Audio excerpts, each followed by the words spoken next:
जय हिंद साथियों, welcome to self study classes Vishwamit Jain YouTube channel में आप सभी को स्वागत है। दोस्तों, आज का जो वीडियो है वो स्टार्ट होने वाला है, तो सभी लोग फटाफट से वीडियो को पहले लाइक कर दें और उसके बाद अपन वीडियो को स्टार्ट करते हैं। चलिए तो स्टार्ट करते हैं। मोस्ट इंपॉर्टेंट है ये वीडियो आज का, गणित से संबंधित अपनी लगभग एक दो वीडियो और आपके बचे हैं, कुछ प्रश्न और बचे हैं जिसका अभ्यास आपको और करना है। तो सभी को वीडियो को लाइक करना है और जो भी साथी अभी तक टेलीग्राम ग्रुप में नहीं जुड़े हैं वो टेलीग्राम ग्रुप से अवश्य जुड़ना है। सभी लोग टेलीग्राम ग्रुप से जुड़ेंगे। मोस्ट इंपॉर्टेंट प्रश्नों पर आज हम चर्चा करने वाले हैं और ये प्रश्न बहुत ही महत्वपूर्ण हैं। तो चलिए, यदि एक शिक्षार्थी को संख्याओं और परिकलन में समस्या हो रही है तो असमर्थता हो सकती है जिसका नाम है, तो क्या नाम है? जल्दी से उत्तर बताओ, इसका क्या नाम है हमें बताना है। तो लेखन अक्षमता, डिस्ग्राफिया, देखो गणित अक्षमता, डिसकैलकुलिया, दृश्य स्थानिक संगठन में असमर्थता, या फिर पठन अक्षमता, डिसलेक्सिया। तब उत्तर हमें बताना है। जल्दी से बताओ क्या हो जाएगा। 291 का उत्तर हमें बताना है। यदि एक शिक्षार्थी को संख्याओं और परिकलन में समस्या हो रही है तो असमर्थता हो सकती है। किस में असमर्थता हो सकती है? 291 का उत्तर बताना है।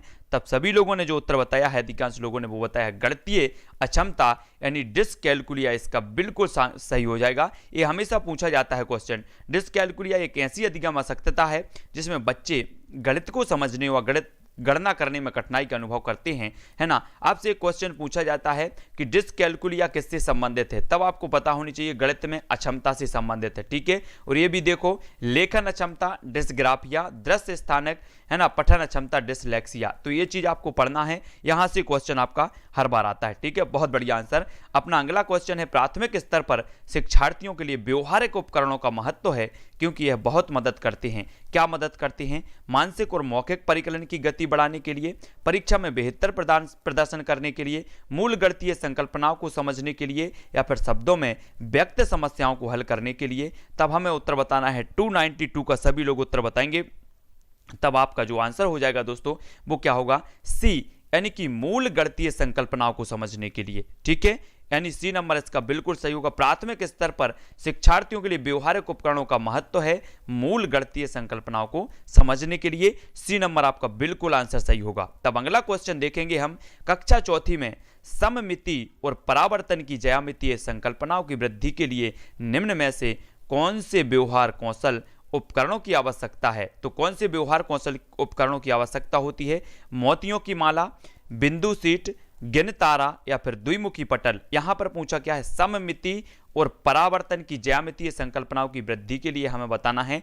तब अपना जो आंसर होगा वो क्या होगा? 293 का सभी लोगों को उत्तर बताना है। सभी लोग जो उत्तर बता रहे हैं वो क्या बता रहे हैं? बहुत बढ़िया आंसर बी, बिंदु सीट इसका सही होगा। बिंदु सीट यानी विकल्प नंबर जो बी है वो आपका बिल्कुल राइट हो जाएगा, ठीक है। बहुत बढ़िया आंसर, है ना। अगला क्वेश्चन देख लेते हैं। एक शिक्षिका कक्षा 5 की शैलजा से एक आकृति के परिमाप के बारे में पूछती है।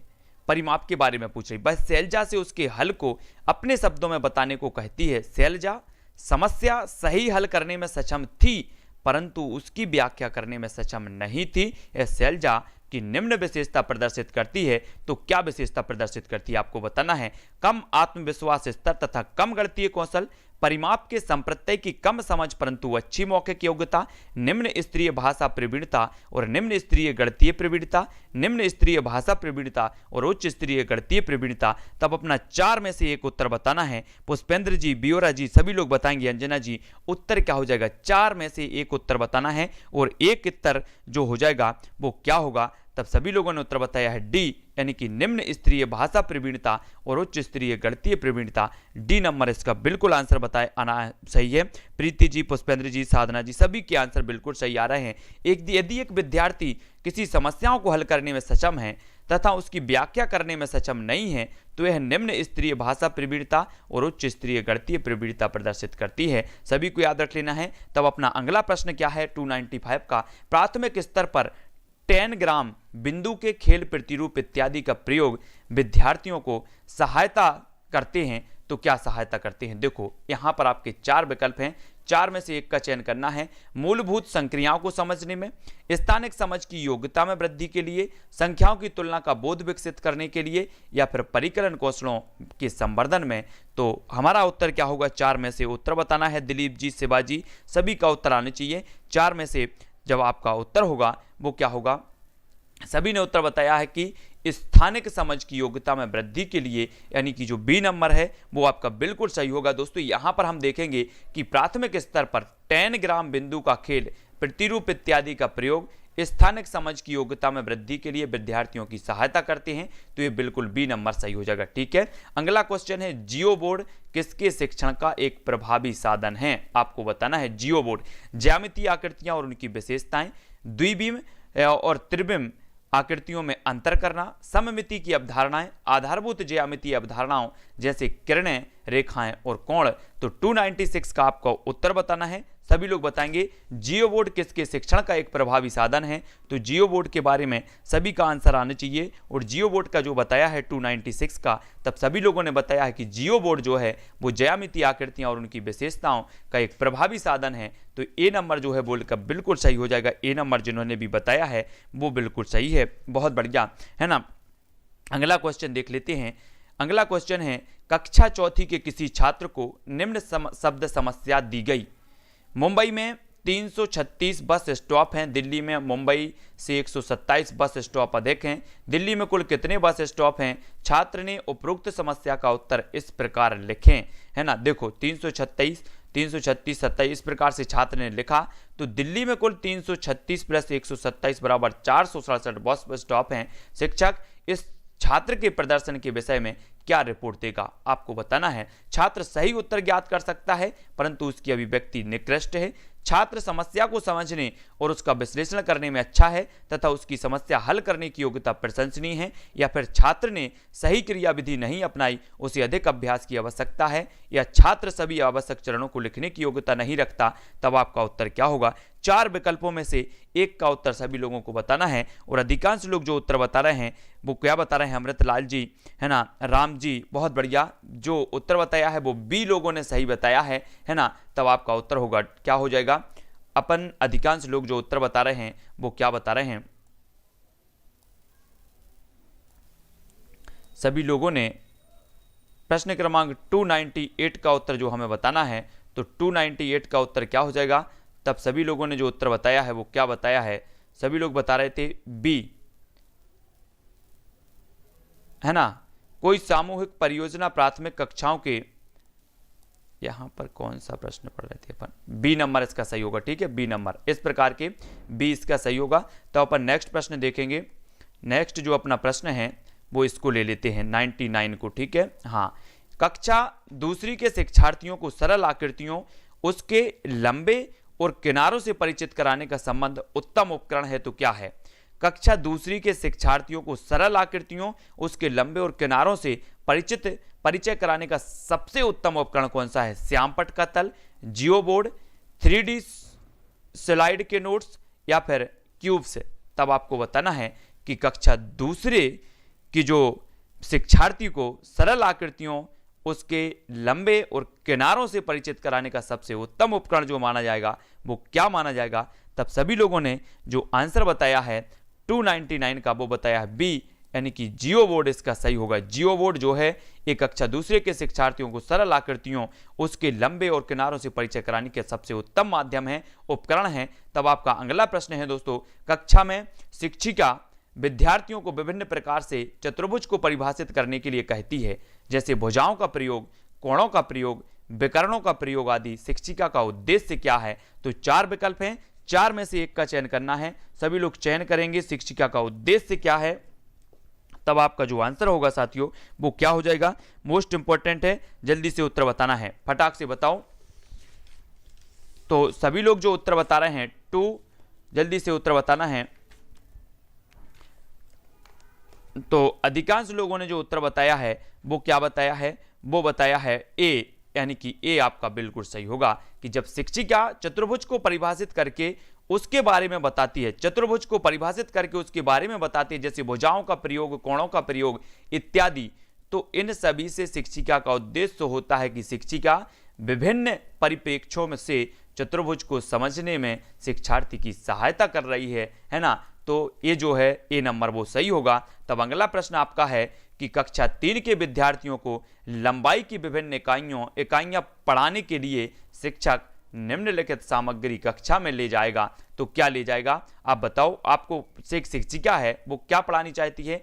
कक्षा 3 के विद्यार्थियों को लंबाई की विभिन्न इकाइयां पढ़ाने के लिए, तो कौन सी सामग्री ले जाएगा? सही बताना है आपको। 4 विकल्प हैं, विभिन्न लंबाइयों वाले रूलर, फुट्टा, नापने वाली छड़, नापने वाली पट्टी जो वस्तुकार द्वारा प्रयोग में लगाई जाती है, नापने वाली टेप जिसके एक तरफ सेंटीमीटर हो और दूसरी तरफ मीटर हो, विभिन्न इकाइयों का संबंध, चार्ट या सेंटीमीटर वाला रूलर और नापने वाला टेप। तब 301 का उत्तर सभी लोगों को बताना है। 301 का उत्तर आपने बताया है कि जो है लंबाई की जब बात हो रही है तो विकल्प नंबर जो 1 है वो आपका सही होगा। ठीक है, 1 नंबर जिन्होंने भी बताया है वो बिल्कुल सही है। ठीक है, बहुत बढ़िया आंसर। अगला क्वेश्चन देख लो। अगला जो अपना क्वेश्चन है वो क्या है? वो है दोस्तों, कक्षा दूसरी में अबेकस का प्रयोग खालिस्तान में विद्यार्थियों की सहायता नहीं करता। अबेकस सभी लोग जानते हैं, और अबेकस का प्रयोग किसमें विद्यार्थियों की सहायता नहीं करता? बिना किसी त्रुटि के संख्याओं को पढ़ने, शब्दों में दी गई संख्याओं के समान संख्याक लिखने, गणना में परिशुद्धता प्राप्त करने या स्थानीय मान की महत्ता को समझने। तब 302 का उत्तर क्या हो जाएगा? सभी लोगों को बताना है। कक्षा दूसरी में अबेकस का प्रयोग खालिस्तान में विद्यार्थियों की सहायता नहीं करता, तो किसमें नहीं करता? 302 का उत्तर बताओ, जल्दी बताओ। अबेकस का प्रयोग, आपको अबेकस आप लोग सभी जानते होंगे, है ना? तब आपका उत्तर होगा बी, कि शब्दों में दी गई संख्याओं के समान संख्याक लिखने में अबेकस जो होता है वो प्रयोग विद्यार्थियों की सहायता नहीं करता। यानी जो विकल्प नंबर बी है कि कक्षा 2 में अबेकस का प्रयोग शब्दों में दी गई संख्याओं के समान संख्याक लिखने में विद्यार्थियों की सहायता नहीं करता। तब बी नंबर जिसने भी बताया है बिल्कुल सही है। अगला क्वेश्चन अपना हो जाता है कि क्षेत्रफल की अवधारणा से परिचित कराने के लिए शिक्षक खाली स्थान से शुरुआत कर सकता है। क्षेत्रफल सभी लोग जानते हैं। अगर क्षेत्रफल की अवधारणा से परिचित कराना है बच्चे को तो कहां से शुरू करेगा? आपको बताना है। भिन्न आकारों की आकृतियों का क्षेत्रफल ज्ञात करने के लिए सूत्रों को स्पष्ट करना। सबसे पहले क्या करेगा वो आपको बताना है। हथेली, पत्ते, पेंसिल, नोटबुक आदि विभिन्न वस्तुओं की सहायता से किसी आकृति के क्षेत्रफल की तुलना करना। तब अधिकांश लोग जो उत्तर बता रहे हैं, आयत की लंबाई चौड़ाई का पता लगाना और आयत के क्षेत्रफल के सूत्र लंबाई चौड़ाई का प्रयोग करते हुए क्षेत्रफल की ज्ञात करना, या फिर इकाई वर्ग गणन की सहायता से आकृतियों का क्षेत्रफल ज्ञात करना। तब 303 का उत्तर अधिकांश लोगों ने बताया है कि हथेली, पत्ते, पेंसिल। क्षेत्रफल की अवधारणा अगर स्पष्ट करनी है तो सबसे पहले एक शिक्षक हथेली, पत्ते, पेंसिल, नोटबुक आदि इन वस्तुओं की सहायता से आकृति क्षेत्रफल की तुलना करेगा। तो विकल्प नंबर जो बी होगा वो बिल्कुल सही हो जाएगा। बिल्कुल सही है ना। अगला क्वेश्चन देखो, सर्वाधिक प्रभावशाली शिक्षण सामग्री है तो क्या है? अप्रक्षेपित, प्रत्यक्ष अनुभव या प्रक्षेपित या इनमें से कोई नहीं। तो सर्वाधिक प्रभावशाली शिक्षण प्रणाली कौन सी है? शिक्षण सामग्री हमें बताना है। 304 का उत्तर सभी लोग बताएंगे। सभी को बताना है कि सर्वाधिक प्रभावशाली जो शिक्षण सामग्री है वो कौन सी है। तब 304 का आपका उत्तर हो जाएगा वो क्या होगा? हमें उत्तर बताना है। तो सभी ने उत्तर बताया है। मोहम्मद जी, बहुत बढ़िया, मुस्कान जी, दिलीप जी, पुष्पेंद्र जी, साधना जी। तब सभी ने 304 का जो उत्तर बताने का प्रयास किया है वो किया है बी, यानी कि प्रत्यक्ष अनुभव। बी नंबर इसका बिल्कुल सही होगा। बी नंबर सही है। तब अगला क्वेश्चन है, सर्वाधिक 10 ग्राम है। 10 ग्राम क्या है? अभी हमने 10 ग्राम पढ़ा था। 10 ग्राम बताना है कि 10 ग्राम है क्या है। एक चीनी पुरानी पहेली है। विभिन्न ज्यामितीय आकारों की पहचान के लिए प्रयोग करना, इसके 5 या 7 टुकड़े होना, सही उत्तर छांटना है। 1 2 3 आपको बताना है कि 10 ग्राम क्या है। 305 का उत्तर सभी को बताना है। जल्दी से सभी लोग उत्तर बताएंगे। 10 ग्राम के बारे में बताना है। तब आपका जो उत्तर हो जाएगा वो क्या होगा? वो होगा दोस्तों डी, यानी कि सभी। एक चीनी पुरानी पहेली है 10 ग्राम, है ना। विभिन्न ज्यामितीय आकारों की पहचान के लिए प्रयोग करना, ए है। इसमें के 5-7 टुकड़े होना, ये जो सभी वाला है उत्तर आपका डी, वो बिल्कुल आपका सही होगा। 10 ग्राम के बारे में भी आपको पता होनी चाहिए। 10 ग्राम से संबंधित आपका प्रश्न आया था पिछली बार। तब आपका जो एक और फैक्ट है वो क्या है? वो है दोस्तों त्रुटि विश्लेषण तथा अधिगम एवं अध्यापन के प्रासंगिक पहलू। अब यहां पर हमें पढ़ना है त्रुटि विश्लेषण तथा अधिगम एवं अध्यापन के प्रासंगिक पहलू पढ़ना है। तब आपको बताना है, एक छात्र x² × x³ बराबर 6 की घात 6 लिखता है। इससे पता चलता है कि उसे गुणा की अवधारणा स्पष्ट नहीं है, उसे चर की समझ नहीं है, उसे अचर की गुणा की अवधारणा स्पष्ट नहीं है, उसे चर की गुणा की अवधारणा स्पष्ट नहीं है। तब आपका 306 का उत्तर सभी लोग बताएंगे। सभी लोगों को बताना है, उत्तर बताएंगे क्या होगा।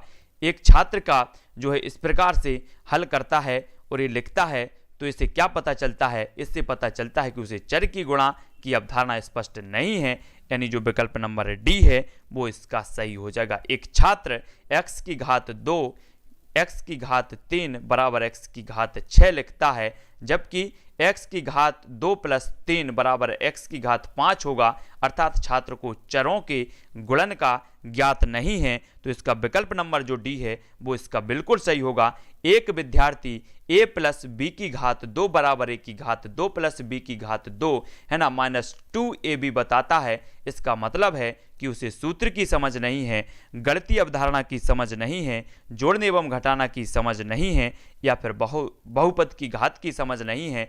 तो क्या होगा आपका उत्तर, इस प्रकार से बताता है। तो उत्तर क्या हो जाएगा, सभी लोग प्रश्न क्रमांक 307 का उत्तर बताएंगे। और 307 का जो अधिकांश लोगों ने जो उत्तर बताया है वो क्या बताया, बहुत बढ़िया आंसर, सूत्र की समझ नहीं है, यानी विकल्प नंबर जो ए है वो आपका सही हो जाएगा। सूत्र की समझ नहीं है विद्यार्थी को। इस प्रकार के प्रश्न आपके आएंगे तो थोड़ा सा अपन को अच्छे से पढ़ना है, तब आपका उत्तर होगा। एक छात्र 320 कहने पर इसे जो है 3020 के रूप में 30,020 के रूप में लिखता है, क्योंकि उसे स्थानीय मान की समझ नहीं है, उसे जोड़ की समझ नहीं है, उसे घटाव की समझ नहीं है, उसे गुणा की समझ नहीं है।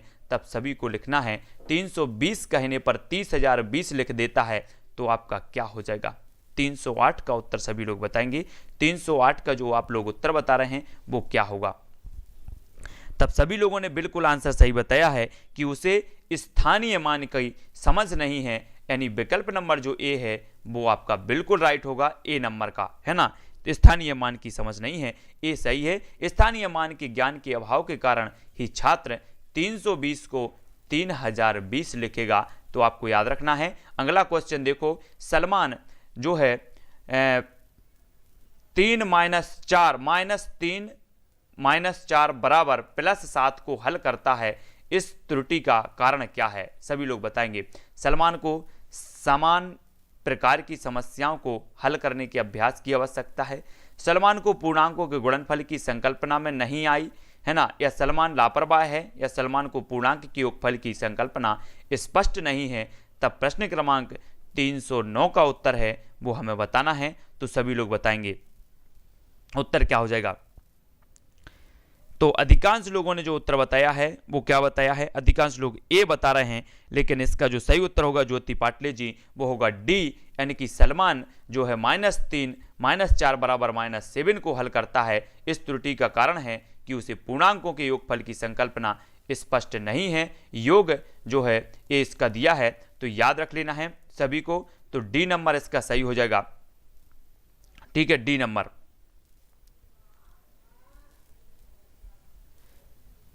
अगला क्वेश्चन देखेंगे,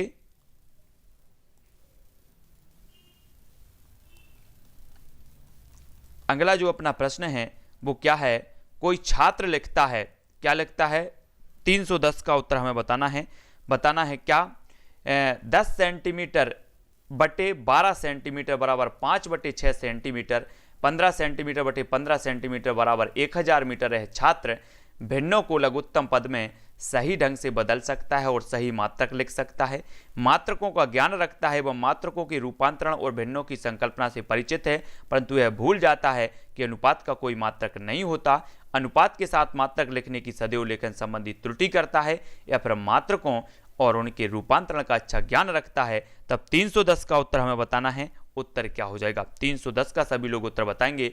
कोई छात्र इस प्रकार से एक हल लिखता है, करता है सवाल, तब आपको बताना है कि उसे किसका ज्ञान नहीं है। तब 310 का अधिकांश लोग जो उत्तर बता रहे हैं वो क्या बता रहे हैं, वो बता रहे हैं दोस्तों बी, बहुत बढ़िया आंसर। यदि कोई छात्र है जो 10 सेंटीमीटर बटे 12 सेंटीमीटर बराबर 5 सेंटीमीटर बटे 6 सेंटीमीटर, है ना, 15 सेंटीमीटर बटे 15 सेंटीमीटर बराबर 1000 मीटर लिखता है, तो यह छात्र मात्रकों का ज्ञान रखता है एवं मात्रकों के रूपांतरण और भिन्नों की संकल्पना से परिचित है, परंतु यह भूल जाता है कि अनुपात का कोई मात्रक नहीं होता। ये चीज इसका सही हो जाएगा, ठीक है, बहुत बढ़िया।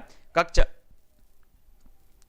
6वीं की ज्यामिति कक्षा में अध्यापक ने विद्यार्थियों को 30 अंश, 60 अंश, 90 अंश माप के कोणों की रचना व उनके विभाजन करने को कहा उसके बाद विद्यार्थियों को 15 अंश 45 अंश का कोण बनाने के लिए कहा।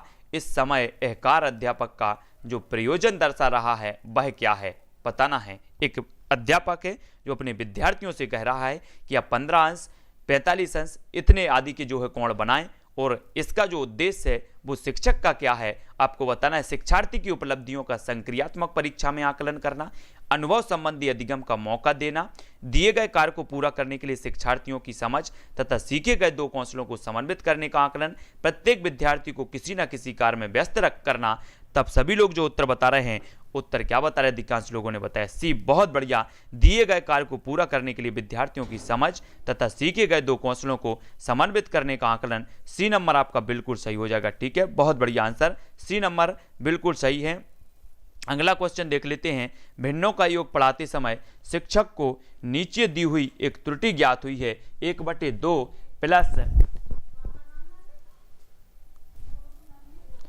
प्लस 1/3 बराबर 2/5। इस स्थिति में शिक्षक को उपचारात्मक कार्य के रूप में क्या करना चाहिए। तब 4 विकल्प हैं, 4 विकल्प पढ़ना है और उत्तर हमें बताना है। जल्दी से सभी लोग उत्तर बताएंगे।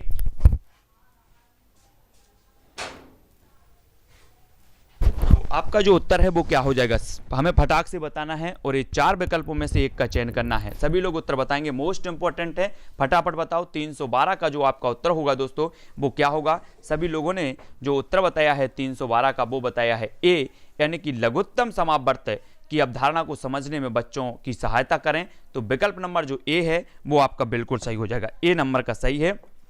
बहुत बढ़िया आंसर, अधिकांश लोगों ने बिल्कुल सही बताया है। तब अगला क्वेश्चन देख लेते हैं। अगला अपना जो क्वेश्चन है दोस्तों वो क्या है, सभी को बताना है कि जब राजन के सामने वार्तिक घटनाएं आती हैं, वार्तिक समस्याएं आती हैं, तो वह पूछता है मैं जमा करूं या घटा, मैं गुणा करूं या भाग। इस तरह के प्रश्न बताते हैं कि राजन जोड़ और गुणा नहीं कर सकता। राजन कक्षा में बाधा डालने के लिए अवसर खोजता है। राजन को भाषा समझने में कठिनाई होती है, या राजन संख्या संक्रियाओं को नहीं समझता। तो हमें उत्तर बताना है, उत्तर क्या हो जाएगा। 313 का उत्तर सभी लोग बताएंगे।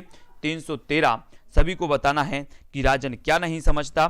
तब सभी लोगों ने जो उत्तर बताया है वो क्या बताया है, 313 का आपका उत्तर होगा सी, कि राजन को भाषा समझने में कठिनाई होती है। तो सी नंबर आपका बिल्कुल सही हो जाएगा, सी नंबर है ना। बहुत बढ़िया, 313 का आपका उत्तर होगा सी, यानी कि प्रश्न में दिए गए तथ्यों से स्पष्ट होता है कि राजन को भाषा समझने में कठिनाई होती है। सी नंबर आपका बिल्कुल सही हो जाएगा। तब अपना अगला प्रश्न है, कक्षा 2 की एक शिक्षिका ने अपने विद्यार्थियों को 4 इकाई और 3 इकाई लिखने के लिए कहा। कुछ विद्यार्थियों ने 34 के स्थान पर 43 लिखा। एक शिक्षिका के रूप में आप विद्यार्थियों को संकल्पना को कैसे समझाएंगी, बताओ। 314 का उत्तर 4 है। हमेशा दहाई और इकाई के स्तंभों में लिखना सिखाएंगी जिससे कोई भ्रम ना हो। स्तंभ विधि में अभ्यास करने के लिए बहुत सारे प्रश्न देंगी। विद्यार्थियों को गिन तारा पर प्रदर्शित करने के लिए कहेंगी और फिर लिखने के लिए कहेंगी, या फिर उन्हें बताएंगी कि यह गलत है और फिर उन्हें जो है सही उत्तर को 5 बार लिखने के लिए कहेंगी। तो आपको बताना है उत्तर क्या हो जाएगा।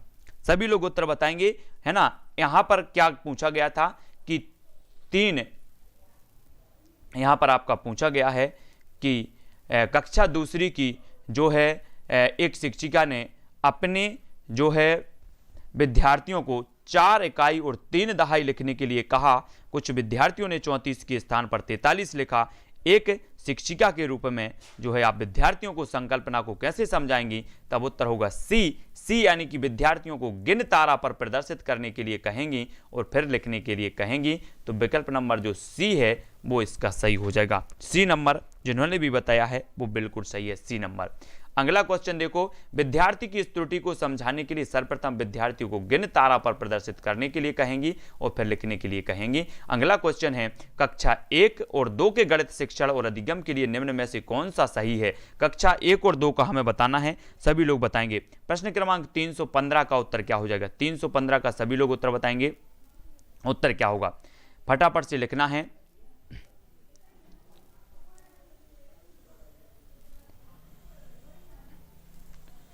सभी को बताना है 315 का उत्तर क्या हो जाएगा। जल्दी से सभी लोग लिखेंगे तो उत्तर क्या होगा 315।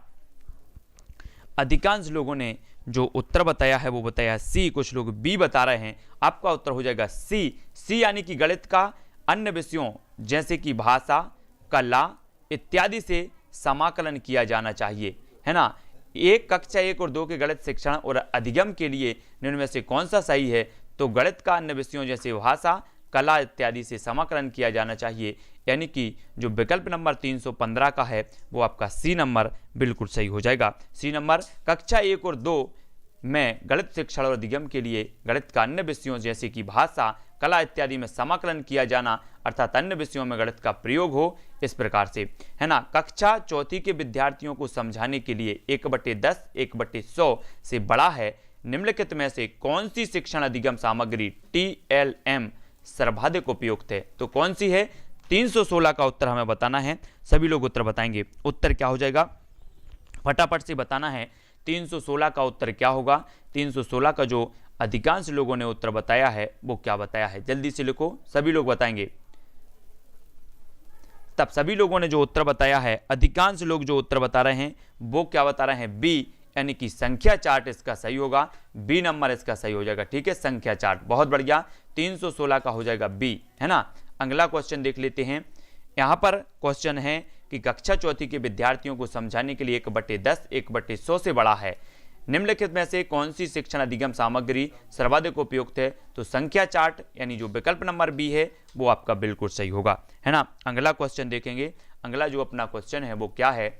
अगला क्वेश्चन हो जाता है कि गणित में त्रुटियों की एक महत्वपूर्ण भूमिका है, यह कथन क्या है? 370 गलत है क्योंकि गणित में त्रुटियों का कोई स्थान नहीं है। गलत है क्योंकि त्रुटियां लापरवाही दर्शाती हैं। सही है क्योंकि वो बोध कराती हैं कि बच्चे गणित की अवधारणा की किस प्रकार रचना करते हैं। सही है क्योंकि ये विद्यार्थियों को उनके प्राप्त अंकों के बारे में फीडबैक देती हैं।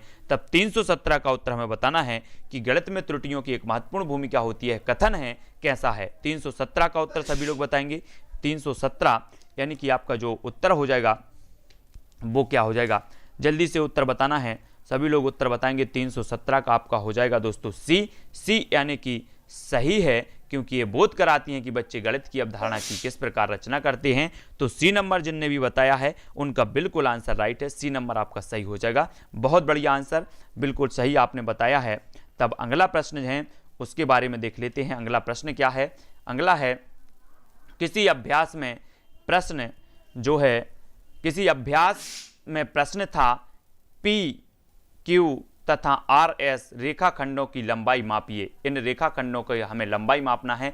बच्चों ने उत्तर दिया AB की लंबाई 5 सेंटीमीटर, AB की लंबाई 3 सेंटीमीटर। यह संकेत करता है किसकी ओर? संकल्पनात्मक त्रुटि को, कार्यात्मक त्रुटि को, रेखाखंड का नाम AB लिखने की आदत के कारण त्रुटि को, या पढ़ने की त्रुटि को? तब हमें बताना है, जल्दी से बताओ। प्रश्न क्रमांक 18 का उत्तर किसी अभ्यास में प्रश्न था कि PQ तथा RS रेखाखंडों की लंबाई मापना था। AB की लंबाई 5 सेंटीमीटर बताई, AB की लंबाई कुछ ने 3 सेंटीमीटर बताई। तो ये त्रुटि किससे संबंधित है? संकेत क्या करता है? तो 318 का आपने सभी ने बताया है कि रेखाखंड का नाम AB लिखने की आदत के कारण त्रुटि को, यानी सी नंबर इसका सही हो जाएगा, है ना। प्रश्न में रेखाखंड PQ तथा RS दिया है, लेकिन बच्चे की आदत होने के कारण उसने PQRS ना बोलकर उसे भी AB का नाम दिया, है ना। तो सभी को याद रख लेना है। देखो PQRS दिया है, बच्चे बोल रहे AB, है ना। तो सभी को ये जो है सी नंबर इसका सही होगा। अगला क्वेश्चन देख लेते हैं। कक्षा 3 का बच्चा 482 को 482 पढ़ता है, 82 पढ़ता है ना। तो लेकिन जो है 40,82 लिखता है, यह शिक्षक के लिए किस ओर संकेत करता है? जल्दी से बताना है, किस ओर संकेत करता? बच्चा ध्यान से सुनता है लेकिन स्थानीय मान की समझ स्थापित नहीं कर पाता। बच्चा संख्या की अभिव्यक्ति के विस्तारित रूप और लघु रूप में भ्रमित है। शिक्षक को स्थानीय मान विषय तभी पढ़ाना चाहिए जब बच्चे संख्याओं को भली प्रकार लिखना सीख जाएं। बच्चा कक्षा में एकाग्र नहीं है और ध्यान से नहीं सुनता। तो 319 का उत्तर क्या होगा? सभी लोगों को उत्तर बताना है। उत्तर क्या हो जाएगा? 319 का सभी लोगों ने जो उत्तर बताया है, अधिकांश लोग जो उत्तर बता रहे हैं 319 का, वो बिल्कुल बता रहे हैं कि बच्चा ध्यान से तो सुनता है लेकिन स्थानीय मान की समझ स्थापित नहीं कर पाता। तब आपका उत्तर हो जाएगा विकल्प नंबर ए, यानी कि जो विकल्प नंबर जो ए है वो आपने बिल्कुल सही किया है, ए नंबर का बिल्कुल सही हो जाएगा। तो दोस्तों आज के वीडियो के लिए बस इतना ही, ठीक है। नेक्स्ट और शिक्षा शास्त्र का अपना एक और वीडियो होगा, एक और टॉपिक है आपका, वो क्या है? नैदानिक एवं उपचारात्मक शिक्षण, एक और टॉपिक बचा है नैदानिक एवं उपचारात्मक शिक्षण, उससे संबंध हम देखेंगे कल, और लगभग 20 से 25 या 30 प्रश्न और होंगे आपके एक और टॉपिक से संबंधित। तो यहाँ पर आपके लगभग जो है कल आपके पूरे टॉपिक हो जाएंगे जिनका अभ्यास अपन ने किया है ना। और फिर उसके बाद और भी जैसे लगता है कि गणित की और भी शिक्षा शास्त्र के प्रश्न आने चाहिए, तो और भी प्रश्न आएंगे, उसका भी अपन अभ्यास करेंगे, ठीक है, वो भी करेंगे। हिंदी पेडागोजी भी अपन को पढ़ना है, पर्यावरण की भी पढ़ना है, अभी और भी सब्जेक्ट हैं जिनकी पेडागोजी अपन को पढ़ना है। पुष्पेंद्र जी, दिलीप जी, विनोद जी, नवीन जी, सरोज जी, सुरेंद्र जी, है ना, कृष्णा, सीमा पटेल जी, रिया पटेल, कुमकुम जी, कृष्णा जी, गोपाल जी। पर्यावरण की पेडागोजी भी, पर्यावरण का जो पेडागोजी का वीडियो है जस्ट 5 मिनट बाद आपका पेडागोजी का वीडियो आएगा। पर्यावरण पेडागोजी का मैंने बनाया है, पर्यावरण पेडागोजी का लगभग 80 प्रश्नों का, तो इसके 5 मिनट बाद या 10 मिनट बाद पर्यावरण की पेडागोजी का वीडियो आएगा, वो आप देख लेना, ठीक है। बहुत बढ़िया। मेक SK, शिवाजी, पुष्पेंद्र जी, अमृतलाल जी, अशोक जी, पुष्पेंद्र जी, नरेश जी, ज्योति जी, सीमा जी। शाम को 6:30 बजे अपनी पर्यावरण की यथावत कक्षा लगेगी। 7:15 पर आपकी जो है वो बाल विकास की कक्षा लगेगी, और हिंदी की आपकी कक्षा लगती है 10:10 पर। हिंदी का एक मैंने पेडागोजी का वीडियो डाला है 130 प्रश्नों का, 130 प्रश्न उसमें कंप्लीट किए गए हिंदी की पेडागोजी का, तो जिसको देखना हो वो देख सकते हैं हिंदी पेडागोजी, है ना। हिंदी पेडागोजी या पर्यावरण पेडागोजी का एक वीडियो मैं अभी अपलोड कर रहा हूँ, 10 मिनट बाद आपका अपलोड होगा। पर्यावरण की उसमें पेडागोजी महत्वपूर्ण प्रश्नों का संकलन उसमें किया गया है, तो वो आप लोग देख लेना। रमेश जी, पुष्पेंद्र, अशोक जी, मंगल जी, सुरेश जी, स्मृता जी, मोहम्मद जी, सभी को धन्यवाद, ठीक है। सभी लोग वीडियो को लाइक अवश्य कर देना, और सभी को वीडियो शेयर जरूर करना है। और ये पूरी की पूरी प्लेलिस्ट बनी है ना, पूरी की पूरी अपनी प्लेलिस्ट है शिक्षा शास्त्र की, तो वो देख लेना, ठीक है। और टेलीग्राम ग्रुप से सभी लोगों को जुड़ना है, सभी लोगों के लिए बिल्कुल सेंड कर दी जाएगी, PDF सेंड कर देंगे, ठीक है। बहुत बढ़िया, है ना, बहुत बढ़िया। शिवाजी, सीमा जी, पुष्पेंद्र जी, गोपाल, नरेश जी, धन्यवाद सभी को। वीडियो को यहीं पर विराम देते हैं। ज्योति जी, है ना, गेस्ट टीचर हूँ, ऑनलाइन क्लास नहीं ले पाती हूँ, बट बिल्कुल ऑनलाइन नहीं ले पाते, कोई दिक्कत नहीं है, ऑफलाइन आप देख लिया करो, वीडियो डल जाते हैं। और मैं बहुत सारे जो वीडियो है ऑफलाइन ही डालता हूँ, है ना। ऑनलाइन के अलावा 5-6 क्लास ऑनलाइन होती हैं, 4-5 क्लास, उसके बाद मैं ऑफलाइन बहुत सारी वीडियो डाल देता हूँ, तो वो देख लेना। इसके जस्ट बाद, है ना, सूरज धाकड़ जी, मेघ जी, ज्योति जी, सूरज जी, सभी को धन्यवाद, शिवा जी, है ना। आज के वीडियो के लिए बस इतना ही। जय हिंद। इसके बाद पर्यावरण पेडागोजी की 80 प्रश्नों का वीडियो आने वाला है, तो वो जरूर देखें।